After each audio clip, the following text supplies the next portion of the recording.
Right,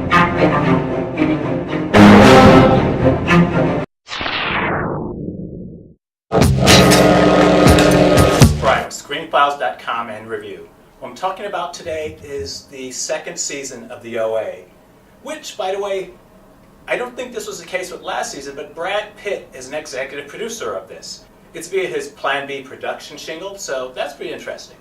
But in any case, when I first started watching this, I was a little bit disappointed, to be totally honest, because it seemed to me to be moving away from the story of the OA and into this alternate story with this detective. It wasn't a bad story by any stretch, but it was different and not at all very related to what was happening before.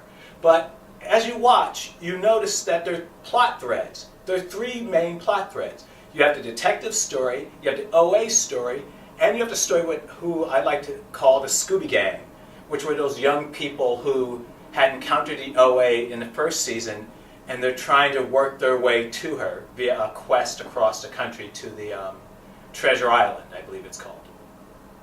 This is a really good series, and it's weird as hell, and it manages to be more ambitious than the first one, which is saying a lot.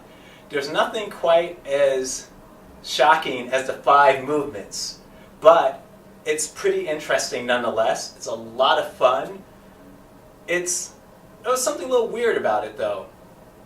In the first 3 episodes, I believe, the actress who is the writer as well as executive producer of the OA looked really kind of gaunt and skeletal. Skeletal's a bit unkind, but very gaunt in at least the first 2 to 3 episodes of the second season.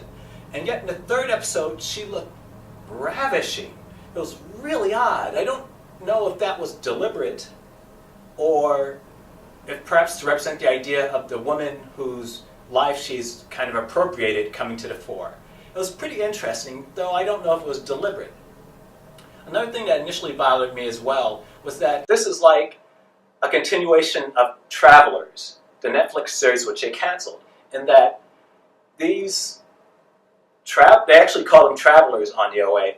They displace other people's consciousnesses. It doesn't require a death, but I'm not sure if that's actually the case, because the body that the OA took over, if you will, was actually having a heart attack. So it kind of felt like death was kind of important to that transition process.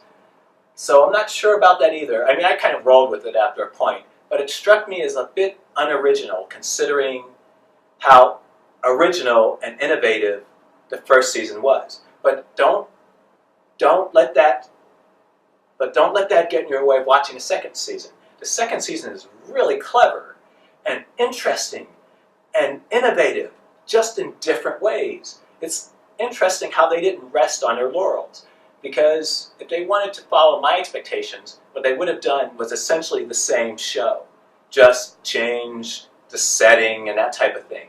And there you'd have it. But they didn't. They did something, taking elements from the first season, of course, but mixing them in an entirely new and different way. This show is fascinating. It's weird as fuck, but in a good way. It's really interesting. And the ending kind of bothers me a little bit, though, because like with Travelers, it ends in a way that could mean this series is not getting a 3rd season. I believe Travelers had 3 seasons, and it ended in such a way that it rebooted everything. So if it were given another season, they could have continued on from that point, which would have been essentially a remix of what we had already seen. With the OA, it ends in a very meta, extremely meta way. It's fascinatingly meta, in fact. But you don't know if this is meant to be a series end. This is Brian, Screenfiles.com and Review.